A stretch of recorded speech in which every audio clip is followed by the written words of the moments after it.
అందరికి hi, welcome to uncle kitchen zone 2024. నేను మీ అంజద్. ఈరోజు అయితే సూపర్ అయిన టేస్ట్తో వచ్చేసారండి.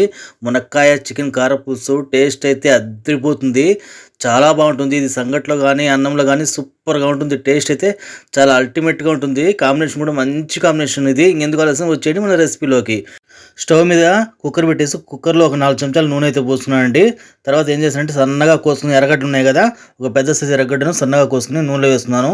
ఇది మనకు బాగా ఎర్రగా ఇంతవరకు ఫ్రై చేసుకుందాము. ఒక 5 నిమిషాలు 7 నిమిషాలు పడుతుంది. చూసారా, దాన్ని కలుపుతూనే ఉండాలి. స్టవ్ అయితే నేను హై ఫ్లేమ్లో పెట్టానండి. చూసారా, మనకి ఎర్రగడ్డలు బాగా ఎర్రగా అయిపోయాయి. ఇప్పుడు 2 పెద్ద సైజు టమాటాలు సన్నగా కోసుకొని ఇవి కూడా బాగా మగ్గేంత వరకు, బాగా మెత్తపడేంత వరకు మనం ఫ్రై చేసుకుందాము. చూసారు కదా, మనకు మంచి సువాసన అయితే వస్తుంది. టమాటా ఎర్రగడ్డలు అయితే మనకు ఫ్రై అవుతుంటే టమాటాలు కూడా బాగా మగ్గాలండి. మగ్గితేనే మనకు టేస్ట్ అనేది వస్తుంది, పులుసు అనేది. ఇప్పుడు ఏం చేద్దామంటే ఒక జార్లో కొద్దిగా పచ్చి కొబ్బరి, ఒక ఎర్రగడ్డ, అలాగే 2 మీడియం సైజ్ టమాటాలను సన్నగా కోసుకొని పేస్ట్ చేసుకుందాము. ఇప్పుడు ఏం చేద్దామంటే మనం కుక్కర్లో 1 స్పూన్ అల్లం తెల్లగడ్డ పేస్ట్ వేసుకొని పచ్చివాసన పోయేంత వరకు బాగా ఫ్రై చేసుకుందాము. ఇప్పుడు కూడా స్టవ్ నేను మీడియం ఫ్లేమ్లో అయితే పెట్టానండి. కలుపుతూనే ఉండాలి, మనకు అడుగు పట్ట ఉండడానికి. ఇప్పుడు మనకు అల్లం తెల్లగడ్డ వేసాం కదా, పచ్చివాసన పోయేంత వరకు ఒక 5 నిమిషాలు అలాగా కలుపుతూ ఫ్రై చేసుకుందాము. ఈ మసాలాలు మనకు ఎంత మగ్గితే పులుసు అనేది అంత టేస్ట్ అనేది వస్తుందండి. ఇప్పుడు ఏం చేద్దామంటే పట్టా, లవంగాలు, యాలకుల పొడి ఒక 1/4 టీ స్పూన్ అయితే వేసుకున్నాను. ఇది కూడా ఒక 2 సెకండ్లు అలాగా కలుపుకుందాం మనం మసాలాలో. ఇప్పుడు మిక్సీ పట్టుకున్న కొబ్బరి, టమాటా, ఎర్రగడ్డ ఉన్నాయి కదా, ఆ పేస్ట్ని మసాలా వేసేద్దాము.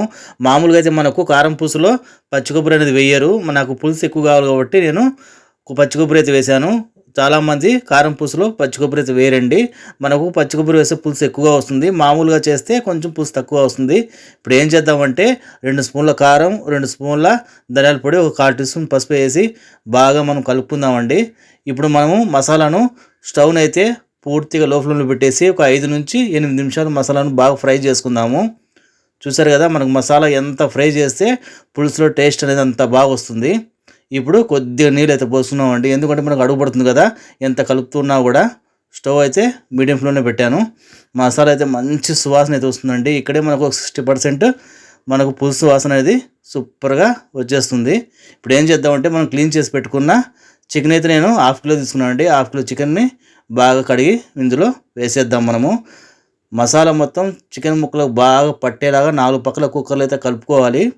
టేస్ట్ అయితే ఇది చాలా బాగుంటుందండి. చాలా చేయడం కూడా చాలా సింపుల్గా, ఈజీగా చేసుకోవచ్చు ఇంట్లో మసాలాతోనే. అలాగే రుచికి తగ్గ ఉప్పు అయితే వేస్తున్నాను. చూసారు కదా, చికెన్కు మసాలా మొత్తం బాగా పట్టేలాగా కుక్కర్లో 4 పక్కల కలుపుకోవాలి. ఇది మనకు కార పులుసులో కొంతమంది చింతపండు కూడా వేస్తారండి, నేనైతే వేయలేదు. చింతపండు వేయకపోయినా కూడా మనకు టమాటా వేసాం కదా, ఆ పులుపు కూడా కొంచెం వస్తుంది. ఇప్పుడైతే నేను 1 గ్లాస్ నీళ్ళు అయితే పోస్తున్నాను. మనకు చిక్కదనం ఎంత కావాలో చూసుకోవాలి కదా, ఆ చిక్కదనాన్ని చూసి మనము నీళ్ళు అనేది యాడ్ చేసుకోవాలి. ఇప్పుడు మనకు కొంచెం గట్టిగా ఉందండి, ఇంకొక గ్లాస్ నీళ్ళు అయితే వేసాను. చూసారు కదా, ఈ విధంగా మనకు పులుసు అనేది పలసగా ఉంటే బాగుంటుంది. అలాగే ఇది ఉడకడం వల్ల కూడా చికెన్లో నీళ్ళు కూడా మనకు వస్తుంది. చూసారు కదా, ఈ మాత్రం మనకు పులుసు అనేది జారుడుగా ఉండాలి.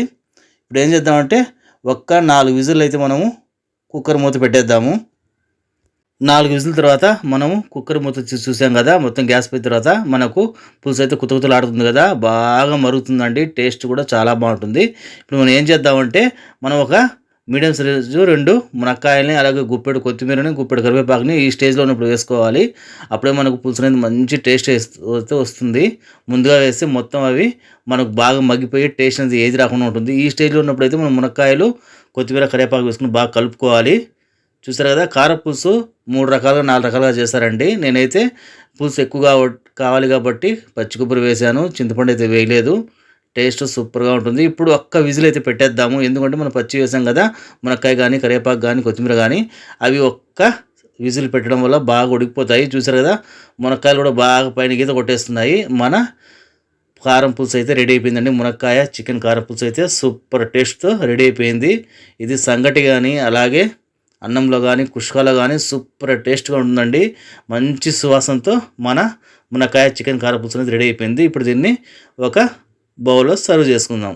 చూసారు కదా, అరిటాకు మధ్యలో మనం వేడివేడిగా కారం పులుసు వేస్తుంటే ఆ కలర్ కాంబినేషన్ కానీ, చూడ్డానికి కానీ, తినడానికి కానీ సూపర్గా ఉంటుంది. టేస్ట్ అయితే మంచి కాంబినేషన్ అండి ఇది. సంగటి, అలాగే కుష్కాలో కానీ, అలాగే వైట్ రైస్లో కానీ సూపర్గా ఉంటుంది. తప్పకుండా ట్రై చేయండి. నా రెసిపీ నచ్చితే లైక్ చేయండి, షేర్ చేయండి, సబ్స్క్రైబ్ చేయండి. Thank you friends. చూసారు కదా, గుమగుమలాడే మన చికెన్ మునక్కాయ కారపులుసు. Thank you.